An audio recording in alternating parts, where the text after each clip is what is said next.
Pada waktu itu, pada hari Sabat, Yesus berjalan di ladang gandum. Karena lapar, murid-muridnya memetik bulir gandum dan memakannya.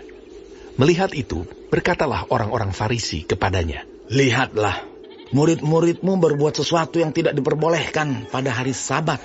Tetapi jawab Yesus kepada mereka, Tidakkah kamu baca apa yang dilakukan Daud ketika ia dan mereka yang mengikutinya lapar? Bagaimana ia masuk ke dalam rumah Allah dan bagaimana mereka makan roti sajian yang tidak boleh dimakan, baik olehnya maupun oleh mereka yang mengikutinya, kecuali oleh imam-imam. Atau tidakkah kamu baca dalam kitab Taurat bahwa pada hari-hari Sabat, imam-imam melanggar hukum Sabat di dalam bait Allah, namun tidak bersalah? Aku berkata kepadamu, di sini ada yang melebihi bait Allah. Jika memang kamu mengerti maksud firman ini, yang ku kehendaki ialah belas kasihan dan bukan persembahan, tentu kamu tidak menghukum orang yang tidak bersalah. Karena Anak Manusia adalah Tuhan atas hari Sabat. Setelah pergi dari sana, Yesus masuk ke rumah ibadat mereka. Di situ ada seorang yang mati sebelah tangannya. Mereka bertanya kepadanya, "Bolehkah menyembuhkan orang pada hari Sabat?" Maksud mereka ialah supaya dapat mempersalahkan dia. Tetapi Yesus berkata kepada mereka, Jika seorang dari antara kamu mempunyai seekor domba, dan domba itu terjatuh ke dalam lubang pada hari Sabat, tidakkah ia akan menangkapnya dan mengeluarkannya? Bukankah manusia jauh lebih berharga daripada domba? Karena itu, boleh berbuat baik pada hari Sabat. Lalu kata Yesus kepada orang itu, Ulurkanlah tanganmu. dan ia mengulurkannya, maka pulihlah tangannya itu, dan menjadi sehat seperti tangannya yang lain. Lalu keluarlah orang-orang Farisi itu, dan bersekongkol untuk membunuh dia. Tetapi Yesus mengetahui maksud mereka, lalu menyingkir dari sana. Banyak orang mengikuti Yesus, dan ia menyembuhkan mereka, semuanya. Ia dengan keras melarang mereka memberitahukan siapa dia, supaya genaplah firman yang disampaikan oleh Nabi Yesaya. Lihatlah, itu hambaku yang kupilih, yang kukasihi, yang kepadanya jiwaku berkenan. Aku akan menaruh rohku ke atasnya, dan ia akan memaklumkan hukum kepada bangsa-bangsa. Ia tidak akan berbantah, dan tidak akan berteriak, dan orang tidak akan mendengar suaranya di jalan-jalan. Buluh yang patah terkulai tidak akan diputuskannya, dan sumbu yang pudar nyalanya tidak akan dipadamkannya, sampai ia menjadikan hukum itu menang. Dan padanyalah bangsa-bangsa akan berharap. Kemudian dibawalah kepada Yesus seorang yang kerasukan setan. Orang itu buta dan bisu. Lalu Yesus menyembuhkannya, sehingga si bisu itu berkata-kata dan melihat. Maka takjublah sekalian orang banyak itu, katanya, Ia agaknya anak Daud. Tetapi ketika orang Farisi mendengarnya, mereka berkata, Dengan Beelzebul penghulu setan, ia mengusir setan.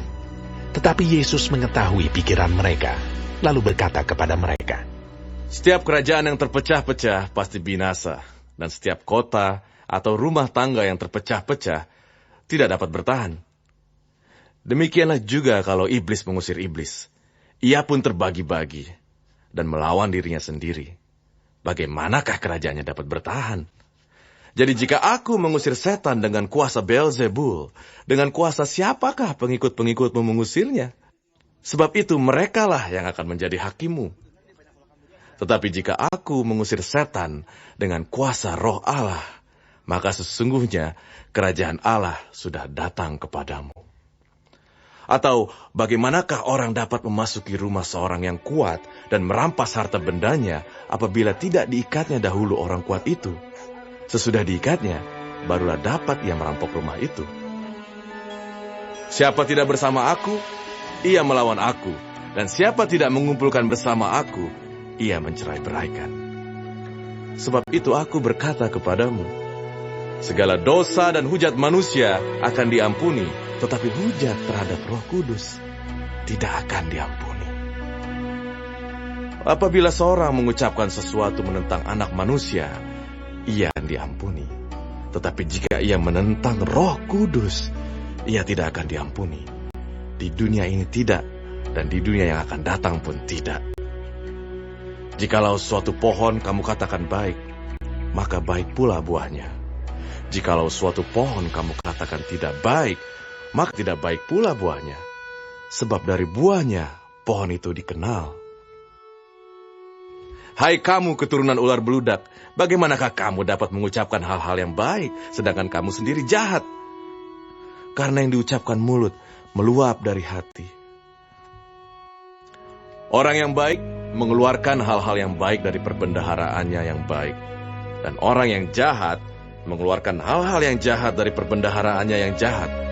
Tetapi aku berkata kepadamu, setiap kata sia-sia yang diucapkan orang harus dipertanggungjawabkannya pada hari penghakiman. Karena menurut ucapanmu, engkau akan dibenarkan. Dan menurut ucapanmu pula, engkau akan dihukum. Pada waktu itu berkatalah beberapa ahli Taurat dan orang Farisi kepada Yesus, Guru, kami ingin melihat suatu tanda daripadamu. Tetapi jawabnya kepada mereka, Angkatan yang jahat dan tidak setia ini menuntut suatu tanda. Tetapi kepada mereka tidak akan diberikan tanda selain tanda Nabi Yunus.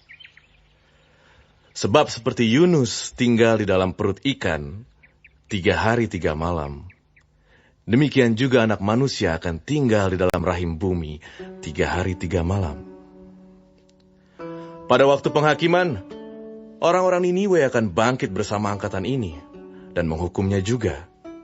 Sebab orang-orang Niniwe itu bertobat setelah mendengar pemberitaan Yunus. Dan sesungguhnya yang ada di sini lebih daripada Yunus. Pada waktu penghakiman, Ratu dari Selatan itu akan bangkit bersama angkatan ini, dan ia akan menghukumnya juga. Sebab Ratu ini datang dari ujung bumi untuk mendengar hikmat Salomo.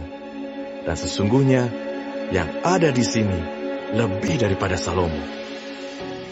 Apabila roh jahat keluar dari manusia, ia pun mengembara ke tempat-tempat yang tandus mencari perhentian. Tetapi ia tidak mendapatnya. Lalu ia berkata, Aku akan kembali ke rumah yang telah kutinggalkan itu. Maka pergilah ia dan mendapati rumah itu kosong, bersih tersapu dan rapi teratur.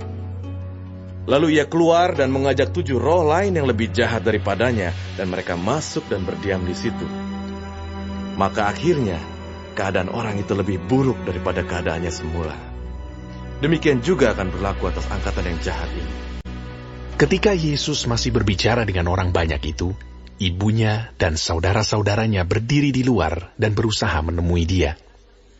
Maka seorang berkata kepadanya, Lihatlah, ibumu dan saudara-saudaramu ada di luar dan berusaha menemui engkau.